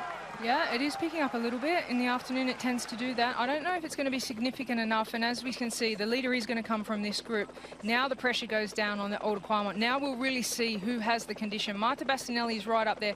She's using the right side of the road, which has a little bit smoother cobbles. It's a dangerous place to be because there's a lot of dirt. It's been a bit dry. We had some rain overnight, but not enough. I think the loose gravel on the right side of the road will be a challenge, but certainly where I choose to ride, because those cobbles in the middle of the road are quite aggressive. Now they're hitting one of the steeper parts of the climb. Fantastic job by young Sofia Bertizzolo, teammate of Marta Bastianelli at Virtue. She's leading the way here on the Kwaremond, and we see some riders struggling, like former Canadian champion Lea Kirchmann. What a fantastic job by Bertizzolo. Well, Marianne Vos right there, and you can see it's Gracie Alvin that's guiding Annemiek van Vleuten over the Oude Kwaremond. Chantal Black still looks quite comfortable. Amy Peters there as well. Lucinda Brand. Sophie de Vuist, Lotte Kopecky, Ellen van Dijk. It looks like Brodie Chapman is there as well for the Australian rider. And everybody is suffering here. Ruth Winder all the way at the back. at the Quaremont. And this is the great thing about Tour of Flanders. All these people are here. They're cheering on the women's peloton. It's quite a unique thing. And Marta Bastianelli is doing it again. She is displaying that she is incredibly strong. But why is Marta Bastianelli attacking on the Quaremont? Why is she not waiting for her sprint? She's got 2 teammates in this group. She could win from a group as big as it is right now, but she wants to break this down. She really wants to win, and she is showing how strong she actually is. Marianne Vos has been able to match that little surge. Elisa Longo-Borghini just losing the wheel there, and Amy Peters as well with Ellen van Dijk. But Ellen van Dijk can shoot across to this. She's strong. She's got Lucinda Brand on her wheel. But Marta Bastianelli, she's come into this race in the form of her life. There she takes the right side of the road again on that smooth section. It's an incredible ride from Marta Bastianelli. And look at this atmosphere. Marta Bastianelli is just like on the camel bear, showing what she is worth. But I'm just thinking, why? Just wait for it. You're not going to do a 13-kilometer solo being Bastianelli to the finish line. It's suicide. She just wants to tire the legs. She wants to dwindle down this bunch. She wants to come to the finish with a small group. Who can match her? Marianne Vos can, that's for sure. She's right there, and you can see behind Elena Cecchini just starting to struggle a bit. Annemiek van Vleuten also fighting the bike on the cobble. Vos is good. Marta Bastianelli, she is powerful. She's really hurting these riders. And now Gracie Elben, she just wants to hang on there so she can get back to help Annemiek van Vleuten. A lot of Swedish flags there. Amelia Farland's still amongst the group here. It's Cecilie Ludwig leading here now. The Bigler rider on top of the Oude Quaremont. And then we go straight on to the last climb of the day. Takes us another 4 kilometers before we move to the gruesomely steep Paterberg. What an exciting race, Rochelle. Well, this is where it all happens, this one and the Paterberg. And I just looked into Annemiek van Vleuten's face, and I have never seen a suffer face like that before. Cecile Ludwig-Jutrup, what a ride. She has to use the hills to her advantage, a pure climber, and she's really shot off the front there, applying some pressure, but Marta Bastianelli just staying in her groove. So these are the riders. Chantal Black, that's a surprise, so she's obviously not firing on all cylinders today. Also, Elisa Longo-Borghini just lost the wheel there as well, so this won't be good for their confidence coming into the final climb of the Paterberg. Once they get over the crest of this, they've still got a little bit of cobbles and downhill on smooth road. And Cecile Ludwig-Jutrup, she's not going to stay away from that group, but she'll try. She's a real racer, and she just fights, and you'll see the pain on her face. But the 3 riders behind will know they need to close this gap. Look out for the motorbike, and of course there's a little bit of climbing in between the climbs. The group led by Annemiek van Vleuten. I think it's Niewiadoma and Bastianelli, and then of course Marianne Vos with Chantal Blaak in a second group. But this Cecilie Ludwig, she's giving her all. And you might remember that interview that she gave after La Course last year. She was completely exhausted, but still smiling. She's one of the favorites of the crowds. Absolutely a crowd favorite. She gives so much emotion in her interviews. It's just so honest. Annemiek van Vleuten straight over the top. She wants to keep applying the pressure.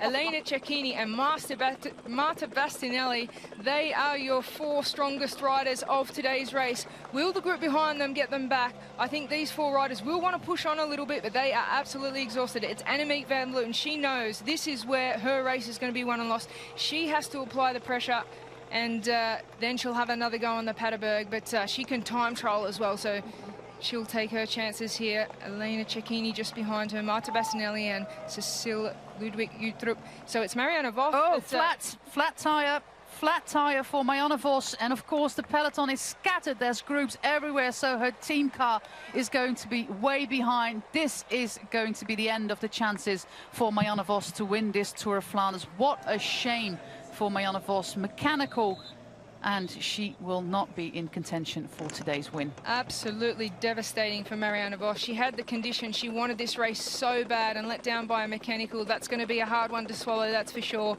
But this is looking good for Marta Bastianelli, because The only rider with potential to drop her on the Paterberg would be Annemiek van Vleuten, but Bastianelli is looking just too strong today. It's 3 climbers and 1 sprinter. 3 people who have finished top 10 in the Giro and have even won the Giro, like Annemiek van Vleuten have, and Marta Bastianelli. So this is an ideal situation for the Italian rider, Marta Bastianelli. This is a chasing group with Ellen van Dijk pacing this group, and if Marianne Vos could pick up a wheel, she could potentially benefit from the work Ellen van Dijk is putting in here for Elisa Longo-Borghini, but her team car was way behind.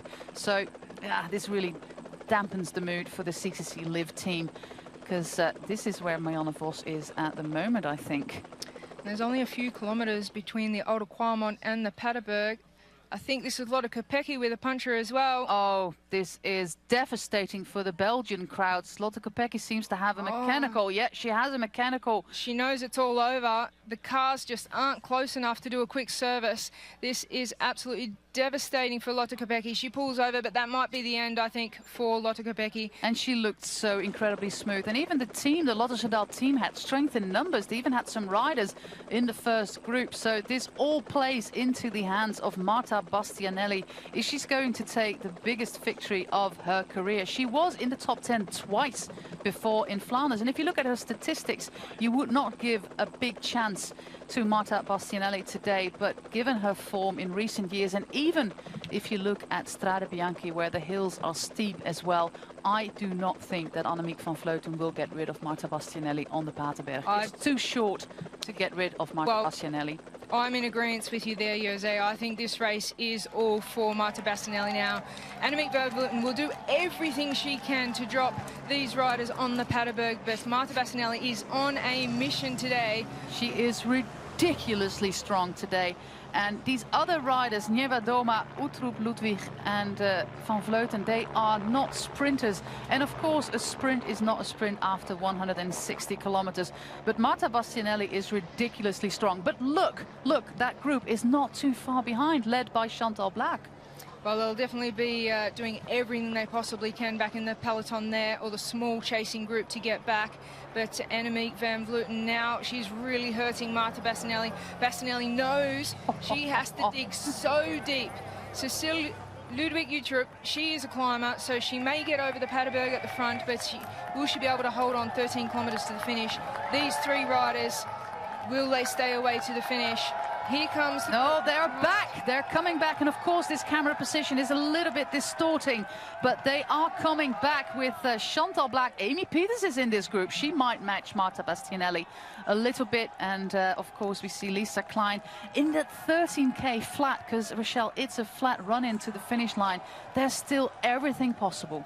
The Canyon SRAM rider may have been Kasia Niewiadoma. We're calling as Elena Cecchini, so we'll have to get a closer look there. But it's Niewiadoma. It's Niewiadoma. Niewiadoma is now in trouble, and they've just crested the Paterberg, the 3 leaders. So will they stay away on the 13-kilometre run into the finish of this year's Tour of Flanders? Kasia Niewiadoma will be devastated to have lost that wheel, but the strength here of Chantal Blaak and Ellen van Dijk, they are 2 riders that could time trial their way back to that lead group. Sofia Bertizzolo is the Italian rider from the Virtue team, so that's going to be a very important teammate to Marta Bastianelli.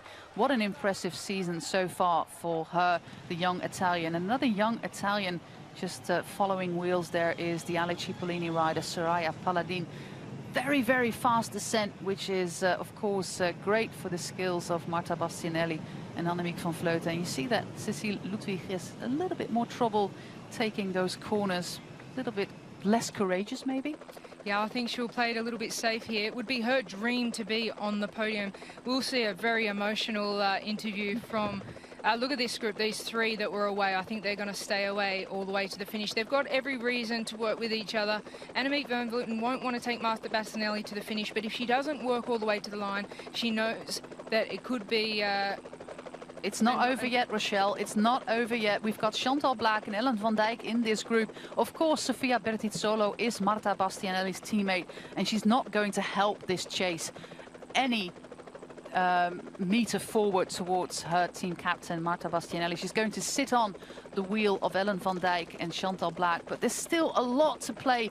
It's a 12-13 kilometer flat run into the finish here in sunny Oudenaarde. The wind has picked up a little bit. If you look at the wind direction, Rochelle, what would you call it?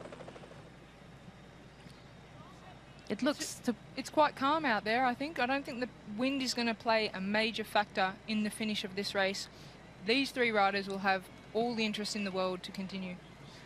Smooth riding by Marta Bastianelli. Of course, she outmaneuvered the Dutch national team in Glasgow last year. Strategically, not the best race the Dutch riders ever had, with playing their cards for Lorena Wiebes, who could not really finish it off, and Marianne Vos pipping for second place. But Marta Bastianelli had a huge mental win there as well in her second career after her comeback, because she has been suspended for a while for a positive doping test, and she has come back into the peloton and now has got the best years of her life. She has been top 10, like I said before, twice, but that was in 2007 and 2008. It looks like a century ago, but it was only 11 years. So that shows that Marta Bastianelli is back where she was before. So and it's her race to lose. It's her race to lose. I don't think she's going to lose this race now. She will be booming with confidence. She knows her condition was good coming into this race, and the hard parts are done. She won't want to lose this race now. She will probably contribute with Annemiek van Vleuten and ride this to the finish. Just looking over her shoulder, an amazing athlete, because she won her world championship as a skinny little climber. She went away. She had that couple of years that she was suspended. Then she came back and she was not very, I don't think she was very prominent in the peloton. And then she went away and had a baby. And then she came back and she reinvented herself as a sprinter. But now as a sprinter, we see, obviously, this type of training that she's done. She's come back as a classics rider and clearly in the last few weeks, the strongest rider in the peloton. 28 seconds, 30 seconds for this group, led by Chantal Blaak, Ellen van Dijk, Kasia Niewiadoma and Sofia Bertizzolo. And like I said before, this young Italian rider at the back of this group is not going to work in this breakaway to catch the three leaders, because she has her team captain up here. In the middle, at the lead is Cicely Uttrup Ludwig, like you have in Denmark. Two names, one from dad and one from mum, but she usually goes by the name of Cicely. Annemiek van Vleuten, Marta Bastianelli, two, well, let's say veteran riders, mid-30s, and one young up-and-coming rider. I think for Uttrup Ludwig it will be fantastic if she finishes in third place. And Annemiek van Vleuten has to come up with a plan now to get rid of this Italian which rider. Will be very, very difficult. But they've got a bigger concern, because with Ellen van Dijk and Chantal Blaak working together, they are much stronger than this three combination. The two of them swapping off turns is a very dangerous combination. So these three riders have to all give everything to keep those riders chasing. We cannot have a situation in which Bastianelli and Van Vleuten are going to look at each other and to see who is going to make the first move, because there are four riders here chasing, including a former world champion in the time trial and a former world champion in the road race. Ellen van Dijk, Chantal Blaak, and also Niewiadoma is now contributing to the chase. And Sofia Bertizzolo is comfortably sitting on, as she should. Well, it's 19-20 seconds with 9.8 kilometres to go, and the road opens up where the wind can play a part, and it is just picking up every now and then. So it'll be interesting that, like I said, the three out in front really need to keep working hard, because these chasers here, specifically Chantal Blaak and Ellen van Dijk, they won't stop. They will push 100% all the way to the finish. And you know, Rochelle, after 150k of cobbles and bergs and everything, even the slightest bit of headwind can be a factor. Well, Marta Bastianelli is the fastest sprinter of these three. Annemiek van Vleuten. She tries it. She'll try to do everything, but Marta Bastianelli is just too strong. Every attack that van Vleuten puts out there, it's going to be Marta Bastianelli straight on the wheel. She's a powerful rider. She's a fast sprinter. And Bastianelli will not want Ellen van Dijk and Chantal Blaak to come back, because then it's a numbers game for her. She is faster than them in a sprint, but if those attacks go one after another, they come back, Bastianelli could find herself in a confusing position.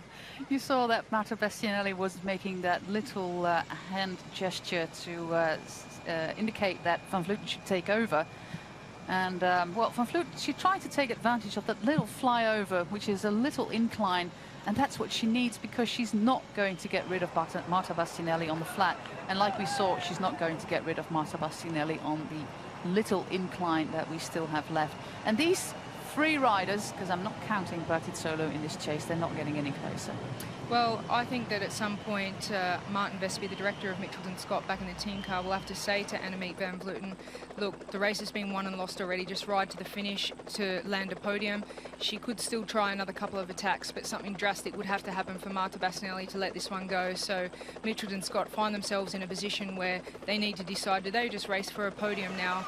Because if Annemiek stops contributing and starts playing cat and mouse, then she could find herself off the podium. Cecile Uttrup Ludwig, she will want to just ride this to get on the podium as well. So they've all got interest in contributing, but they've got strong riders chasing them down in Chantal Black and Ellen van Dijk. Well, it is for sure that this is going to be the 9th top 10 for Annemiek van Vleuten in the Tour of Flanders. We're going to take you to the statistics. 10th win in 2011, 5th, 4th, 7th, 4th and 3rd. Well, she hasn't got a 2nd place yet, but it's not what she came here to do, to get 2nd. No, she would have been dreaming of being that 3rd rider in history to have won 2 Ronde van Vlaanderen's, and these are the riders chasing them down. Kasia Nieuwendomme contributing as well. You won't see the Virtue rider contribute to this with her leader, Marta Bastianelli, that we saw out in front wearing the European jersey, which is the white jersey. She also holds the leader's jersey of the Women's World Tour, which she's not wearing today. And she's got World Championship bands also on her sleeve. A group with Sophie de Vuist, Amy Pieters, Soraya Paladin and one Canyon SRAM rider with number 53. That's Lisa Klein, the German rider. So that is the 3rd group in the race. And they are chasing now the Ellen van Dijk and Chantal Blaak group. They're trying to get closer. Looks like another fantastic top 10 place for Sophie de Vuist. And if you look it up on the internet, she had a gruesome accident. She got hit out on the bike by a truck, and well, she's back, and that is the biggest win of her career, she said in a recent interview. And she has no more stress racing after that accident, and it's a fantastic result also for the small Parkhotel Valkenburg team. But the winner seems to be in this group, and I see no other way than Marta Bastianelli winning this Tour of Flanders. Well, it looks like all is playing in favour of Marta Bastianelli. She's come into the race with fine condition for the Virtue team. Carmen Small, the director, the big boss Bjorn Rees, owner of the team, in the team car today, gives that extra motivation, and Marta Bastianelli certainly hasn't cracked under pressure. Well, I've never seen a suffer face on Annemiek van Vleuten before, but this is the day. This is the day, and she knows she just has to ride as hard as she can to the finish just to be on the podium. And that would be difficult for a rider like Annemiek van Vleuten, having won so many races. She won't like just pedaling and pushing for a podium position, but that's the situation that she's in. There is no other option at the moment for Annemiek van Vleuten. And here's the chasing group, who seem to be losing time, so good cooperation from the team leaders. Well, we got some nice atmosphere here at the finish line. Crowds are building up for the finish of the women's race in 6.2 kilometers. They will be here at the finish line in Oudenaarde. Marta Bastianelli, she continues to look over her shoulder. She knows she needs to work hard, and even if she does empty the tank, she still has a better kick than the other 2 riders, so Marta Bastianelli will contribute. But as we said, she's looked to be the strongest rider in the peloton in the last couple of races, especially in Gent-Wevelgem, pushing the pace on the climbs. But so, she got boxed in the sprint in the Panne, and she couldn't ride her full potential sprint in Gent-Wevelgem last week. So maybe that's why she thinks, I'm just going to split this on the climbs, because I know that I'm one of the fastest and one of the strongest in this race. And the frustrating thing for this group, led by Chantal Blaak, Ellen van Dijk, is that they can see the riders, they can see the motorbikes chasing those 3 leaders, but they're not getting any closer. 5 kilometers to go for the leaders, Annemiek van Vleuten, Marta Bastianelli and Cecile Uttrup Ludwig. And interestingly, Boels Dolmans, they still haven't won a World Tour race this year. Trek Segafredo, one of the big teams on the start list, also not looking to pick up a victory here at the 2019 Tour of Flanders. Well, I can say that the GPS is accurate. We are at 27 seconds, even a little bit more. It's 29. So this is going to be a mission impossible for Chantal Blaak, Ellen van Dijk, Kasia Nieva-Doma, Sofia Bertizzolo. Our winner is in the first group, and if Marta Bastianelli's bike stays at one piece, because Rochelle, to be quite frank, that's the only way she can lose this race. Annemiek van Vleuten has to come up with a plan, but she has no ground left. She has no hills left to attack Bastianelli. Well, with just over 4 kilometres to go, this looks like a given for Marta Bastianelli. She will be excited, and then the race will be on for second between the two riders of Annemiek van Vleuten and Cecile Uttrup Ludwig. That's a mouthful, that name, but we just call her Sicily. Sicily. And you know, remember last year's La Course, where Annemiek van Vleuten seems to be beaten by Anna van der Breggen, but she came back in those 15 meters or 5 meters or 10 or whatever it was, back to the finish line to beat Anna van der Breggen. That is a possible scenario today, but the road into Oudenaarde here is flat as a pancake, so it's going to be incredibly difficult. But we're already calling Marta Bastianelli the winner of today's race, but we still got 4 kilometers left to race. So a race is not won unless you cross the finish line. Well, I'm sure we're going to see some attacks and moves from the other two riders, because they won't want to just ride in with Marta Bastianelli, but she's proven to be so strong that my guess is, with the power that she has in her sprint, she can just jump onto the wheels. But as you said, it mainly comes down to the mechanics of her bike at this point in the race. We're going to see an Italian winner with 3.6 kilometers to go. It is Marta Bastianelli, Cecile Uttrup Ludwig and Annemiek van Vleuten of Mitchelton Scott. Marta Bastianelli is going to be, if she wins this race, the second Italian winner of the Tour of Flanders in 2015. Elisa Longo Borghini. And if you look at the Danish, Cecile Ludwig, she's going to be the first Danish winner if she wins it. And of course, Annemiek van Vleuten comes in a long line of Dutch winners. She herself won it in 2011, 2005 and 6, a Dutch winner in 2013, a Dutch winner in 2014, 2018. But she has one rider that she cannot beat. How frustrating is this for Annemiek van Vleuten? Very frustrating after all the victories that she's had in her career, knowing that she's in a position where she can only race for a podium. Winning seems like a very hard task. Just a quick word to Cecile there as she passes by. They need to try and 1-2 Marta Bastianelli, but I think she's going to be too strong. Under 3 kilometers to go now for the chasing group. If you look at the results of Marta Bastianelli this year, she won the Spar Omloop van het Hageland, a 1.1 race. She was 4th in Strade Bianchi, 3rd in the 8 van Westerveld, 1st of course in Tour of Drenthe, 7th in the Panne, 4th in Gent-Wevelgem, and 2nd last Wednesday when she won the sprint of the peloton that was chasing Ellen van Dijk. So she has had a magnificent run this year, and she hasn't finished outside of the top 10 this 2019 season.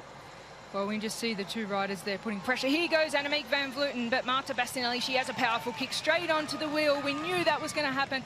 Annemiek van Vleuten has to have a go, and maybe Cecile Ludwig Uttrup, she'll kick over the top if she can, but Marta Bastianelli, she is going to cover every single move here in the last 2 kilometers, because she knows this is her chance to win Ronde van Vlaanderen. It is going to be an amazing victory, but they can't let the pressure off the pedals, because they've got breathing down their necks. The strong riders of Ellen van Dijk and Chantal Blaak chasing them down, and is coming down the gap, 18 seconds with 1.9 kilometers to go. They cannot go and watch each other and play a tactical game of cat and mouse, because the gap is not that big anymore. Marta Bastianelli, she is a former world champion. She won the race in Stuttgart when she was only 20 years young, and she beat Marianne Vos and Giorgia Bronzini, and that was well, 12 years ago. This is coming down very, very quickly. So Marta Bastianelli. This is playing the tactical game, Rochelle, and this is something that they cannot do. Well, Cecile Uttrup, she's the one that has to put the pressure down, because if they get caught, she won't end up on the podium. Annemiek van Vleuten also playing with a podium position here. Here comes Chantal Blaak and Ellen van Dijk. They are closing in very quickly. It looks like they're going to catch them. This is amazing. It's going to be a very, very close finish. Well, maybe Sofia Bertizzolo is going to be the winner of this race. She hasn't done anything in this chase. She just set on in 4th wheel. And of course, well, they now know. They know that the others are coming. We're going into the kite of the last kilometer. And they know that the chasers are coming closer. Ellen van Dijk, Chantal Blaak, Kasia Nevadoma, Sofia Bertizzolo. Cecilie Ludwig taking the lead. Marta Bastianelli in second place. Annemiek van Vleuten in third. Are they going to be caught or not? Give us a bit of a wide helicopter shot at the moment. We want to know what the gap is. Is there still a chance for Chantal Blaak to win this Tour of Flanders? Or is Marta Bastianelli just too strong? She goes to the lead of this group, 750 meters. What is the gap? It looks too big, Rochelle. It looks too big. It looks too big, and Marta Bastianelli has been pressured to the front. Can she win after leading out the last 1 kilometre? This is the position that she had to be put in, but Annemiek van Vleuten definitely going to kick. Marta Bastianelli just leaves the pressure off the pedals for a second. Here goes Annemiek van Vleuten. Final. And I think Bastianelli's got this wrapped up. She's going to close that down. She is a handy sprinter. I think she's going to have this one, but a strong move from Annemiek van Vleuten. Van Vleuten just tries to keep that pace, and Marta Bastianelli seems to have trouble closing the gap. But of course, she has the advantage of being on the wheel. It's only a few hundred meters, and she's got this wrapped up. Marta Bastianelli is going to be the second Italian winner of this Tour of Flanders. She's got it. She's got it. Marta Bastianelli wins ahead of Annemiek van Vleuten, and Cecilie Uttrup Ludwig is fourth. Then Sofia Bertizzolo cheering, Ellen van Dijk, Kasia Nevadoma, and Chantal Blaak. We've got 7 riders in and an almost crash behind the finish line. But Marta Bastianelli, she could not lose this race, and she did not lose this race. Well, she did everything she had to do. With 1 kilometre to go, she was forced to the front, and she had to apply the pressure, and that set Annemiek van Vleuten up. And Annemiek van Vleuten did a really good job to give herself every single opportunity. But there is Marta Bastianelli, a very deserving winner of today's Ronde van Vlaanderen. Here comes the peloton in for the sprint now. Lisa Klein with Lisa Brennauer. Amy Peters going for top 10 on the right side of the road. But Lisa Brennauer is going to outsprint her. It's, I think, Floortje Mackay. No, Lucinda Brandt, Lisa Brennauer. Amy Peters is there. But it's a win for Virtue. It's their second win in the World Tour. The second win for Marta Bastianelli. What a run-in by this Italian rider. And yeah, Van Vleuten, she did everything she could. There was just a slight chance she could win this race, and that was by attacking on Paterberg and getting rid of Marta Bastianelli, doing a 13K time trial to the finish line. But Marta Bastianelli, just like she was on the Kemmelberg last week, was just dominant. She's been dominant for a long time now. She's been on top form all the way from Strade Bianche. She held the World Tour leader's jersey going into today's race, and she's extended her lead. We see a very emotional victory there. Here's Mitchelton Scott. She did a fantastic race. 3 fantastic riders, a fantastic race. Here's Vos. Here's Vos. She, of course, had the mechanical. I don't think it would have made a big difference, but she had a mechanical, very untimely moment. And that kind of crushed the chances for Marianne Vos.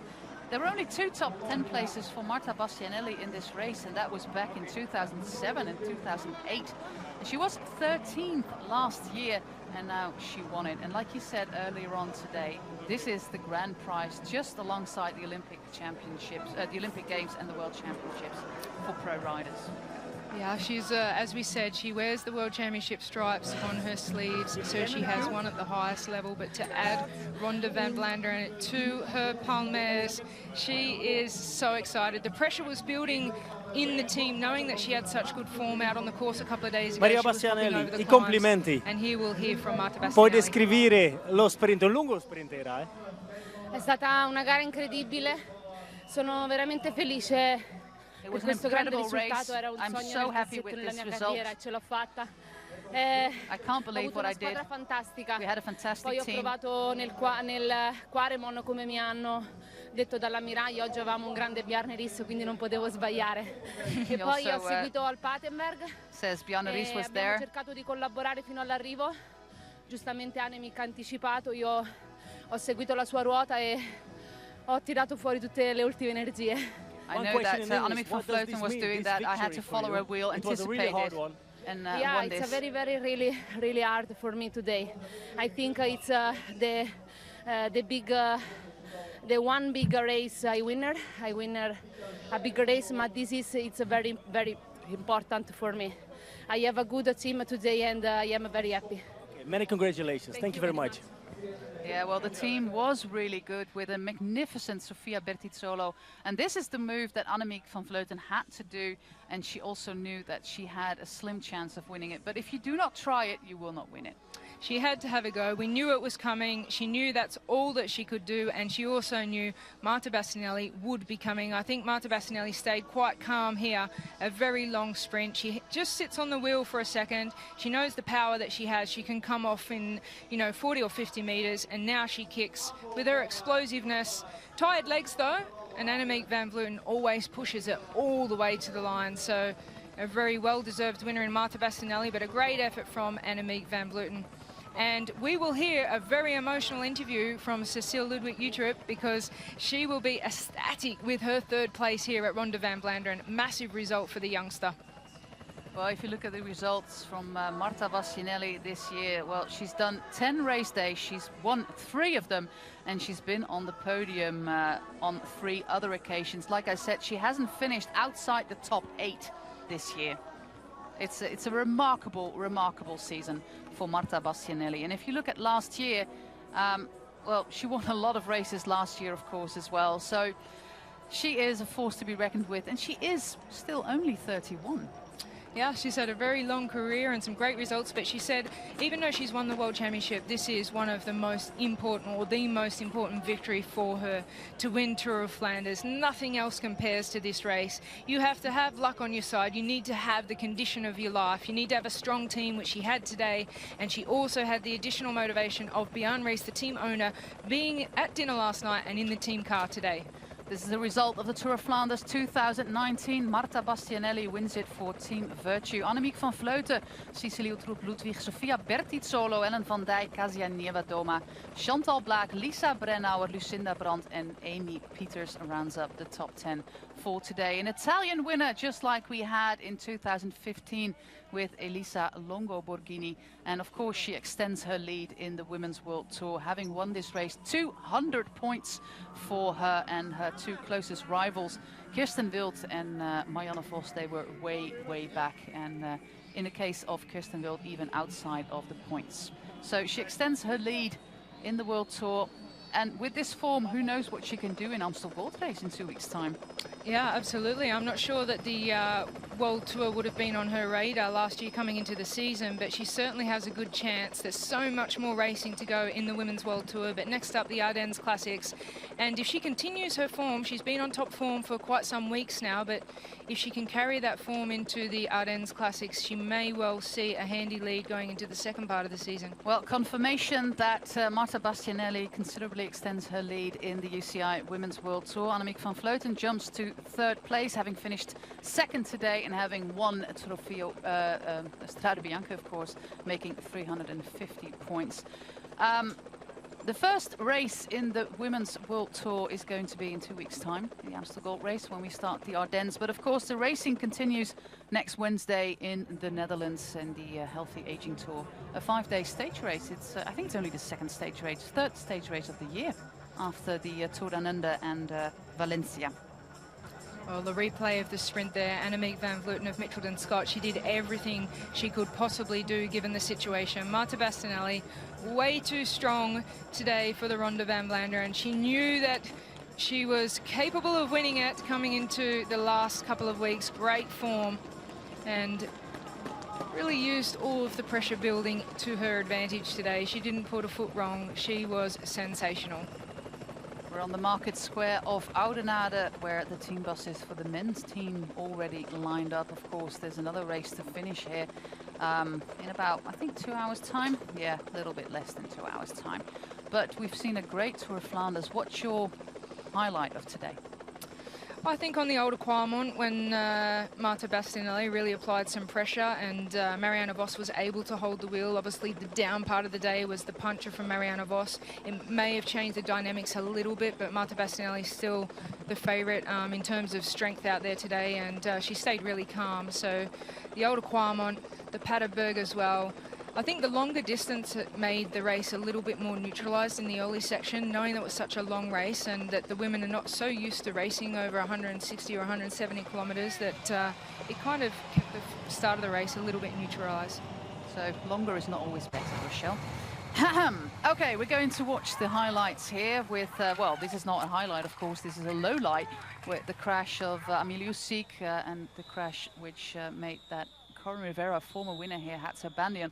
This was the triple Bulls Dolmans crash of the day with Jip van der Bos, Amelie Diederiksen and Chantal Blaak. Jip van der Bos is the rider on the deck here. She had to abandon the race.